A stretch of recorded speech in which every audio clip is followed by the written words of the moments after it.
ഘടകങ്ങളൊന്ന് വോട്ടിന് പൈസ, രണ്ടാമത്തെ കാര്യം ഇന്ന് രാവിലെ സഭാ അധ്യക്ഷന്മാരുടെ ഭാഗത്തുനിന്നുണ്ടായിട്ടുള്ള പ്രതികരണം, അതായത് മണിപ്പൂർ ഉൾപ്പെടെയുള്ള വിഷയങ്ങളെക്കുറിച്ചുള്ള അവരുടെ പ്രതികരണം, അതുപോലെ തന്നെ ഈ വ്യാജ വോട്ട്, ഇതൊക്കെ ഇന്നലെ അവസാന മണിക്കൂറുകളിൽ വലിയ തോതിൽ ചർച്ചയായിട്ടുള്ളതാണ് മണ്ഡലത്തിൽ. അത് ഏത് തരത്തിലാണ് നമ്മൾ ഈ പിന്നെ മണിപ്പൂർ പോലെയുള്ള വിഷയങ്ങൾ മറികടക്കാൻ സ്വർണ്ണക്കീടം വെച്ചുകൊണ്ടൊന്നും കാര്യമില്ല.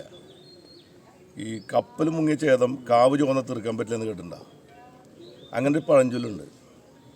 ഇവർ ചെയ്തിട്ടുള്ള പാപത്തിന് ഈ BJP RSSും രാജ്യത്ത് മതന്യൂനപക്ഷങ്ങൾക്കും പട്ടികജാതിക്കാർക്കും എതിരെ ചെയ്തിട്ടുള്ള ഹീനമായ അതിക്രമണങ്ങളൊന്നും ഈ നാട്ടിലെ സാധാരണക്കാരെ ആളും മറക്കില്ല. പിന്നെ ഒരു കാര്യം, മണിപ്പൂർ വിഷയമാണെങ്കിലും ഇപ്പോൾ പ്രധാനമന്ത്രി നടത്തിയിട്ടുള്ള മുസ്ലിം വിരുദ്ധ പരാമർശമാണെങ്കിലും ഇതൊന്നും ഏതെങ്കിലും ഒരു മതന്യൂനപക്ഷങ്ങൾക്കെതിരായിട്ടുള്ളൊരു പ്രശ്നമായിട്ട് മാത്രം കാണുന്നവരല്ല നാട്ടിലെ ജനങ്ങൾ. ഈ നാട്ടിലെ മഹാഭൂരിപക്ഷം വരുന്ന ആളുകളും അത് ഏത് മതത്തിൽ വിശ്വസിക്കുന്നവരാണെങ്കിലും അത് ഈ രാജ്യത്തിൻ്റെ പാരമ്പര്യത്തിനെതിരായിട്ട് കാണുന്ന ആളുകളാണ്. നമ്മുടെ മതേതര പാരമ്പര്യത്തിനെതിരായിട്ട് ഭരണാധികാരികൾ തന്നെ ചെയ്യുന്ന ഇതിനോട് കടുത്ത വിരോധമുള്ള ആളുകളാണ് മഹാഭൂരിപക്ഷം വരുന്ന ആളുകളും. അതിനെ മതന്യൂനപക്ഷങ്ങൾക്കെതിരായി മാത്രമുള്ള കാര്യങ്ങളാക്കി തിരിക്കുന്നത് തെറ്റായ കാര്യമാണ്. പിന്നെ ഈ തെരഞ്ഞെടുപ്പിൽ UDF ഇപ്പോൾ ഈ 2 ദിവസം ചെയ്തിട്ടുള്ള ഏറ്റവും തരം താന്ന രാഷ്ട്രീയ കള്ളക്കളികൾ, അത് നിങ്ങൾ കുറേ ചുമന്ന് കിടന്നാണ് പത്രമാധ്യമങ്ങൾ അവർ പറയുന്നതെല്ലാം നിങ്ങൾ ജനങ്ങൾക്ക് കൊടുക്കുമായിരുന്നു. എന്താ പറയുന്നത്? CPMും BJPയും തമ്മിൽ അന്തർധാര നിങ്ങൾ കൊടുത്തില്ല, പത്രങ്ങൾ വലിയ വാർത്തയായിട്ട് കൊടുത്തുകൊണ്ടിരിക്കുകയായിരുന്നു.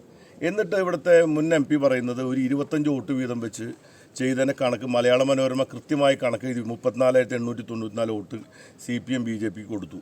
ഇങ്ങനെയുള്ള രാഷ്ട്രീയ മണ്ടത്തരങ്ങളൊക്കെ വിളമ്പിയപ്പോൾ അത് മുഴുവനും നിങ്ങൾ ജനങ്ങൾക്ക് വിളമ്പി കൊടുത്തിട്ടുണ്ട്. ഞാൻ പറയുന്നതൊക്കെ ശുദ്ധ മണ്ടത്തരങ്ങളാണ്. എന്തുകൊണ്ടാണ് അങ്ങനെ പറയാൻ അവരെ പ്രേരിപ്പിക്കുന്നത്? എന്താണ്? അവർക്ക് പരമ്പരാഗതമായി കിട്ടിക്കൊണ്ടിരിക്കുന്ന വോട്ടുകൾ കിട്ടില്ല എന്ന് താഴെത്തട്ടിൽ നിന്ന് അവർക്ക് കൃത്യമായ സൂചന കിട്ടിയതുകൊണ്ട് മാത്രമാണ് അവരത് പറയുന്നത്. എന്തുകൊണ്ടാണ്? ആ ആളുകളെ തെറ്റിദ്ധരിപ്പിക്കാൻ വേണ്ടിയിട്ടാണ്. പരമ്പരാഗതമായിട്ട് കോൺഗ്രസ്സിന് കിട്ടിക്കൊണ്ടിരുന്ന മതേതരവാദികളായിട്ടുള്ള കോൺഗ്രസ്സിനെ വിശ്വസിക്കുന്ന കുറേ ആളുകളുണ്ട്. അപ്പോൾ കോൺഗ്രസ്സിൽ വിശ്വാസം നഷ്ടപ്പെട്ടിരിക്കുന്നു. എന്നിട്ട് ഇപ്പോൾ പറയുന്നതെന്നാണ് BJPയും സ്വന്തം പാർട്ടിക്കകത്തുള്ള ഇവിടെ മത്സരിച്ച പത്മജ വേണുഗോപാലിനെ BJPയിലേക്ക് പോകുന്നതിൽ നിന്ന് രക്ഷിക്കാൻ കഴിയാത്ത മാന്യന്മാരാണ് ഇവിടെ വന്ന് CPMും BJPയും തമ്മിൽ അലയൻസാണെന്ന് പറഞ്ഞുകൊണ്ടിരിക്കുന്നത്. മനസ്സിലായല്ലോ? ഇതൊക്കെ നാട്ടിലെ ജനങ്ങൾ കണ്ടുകൊണ്ടിരിക്കുന്നുണ്ട്. ഞങ്ങളിതുവരെ ഇലക്ഷൻ മുമ്പ് പറഞ്ഞിട്ടില്ല ഈ കാര്യങ്ങളൊന്നും. ഇലക്ഷൻ ശേഷം പറയുന്നത് ഞങ്ങളുടെ മാന്യത കൊണ്ടാണ്.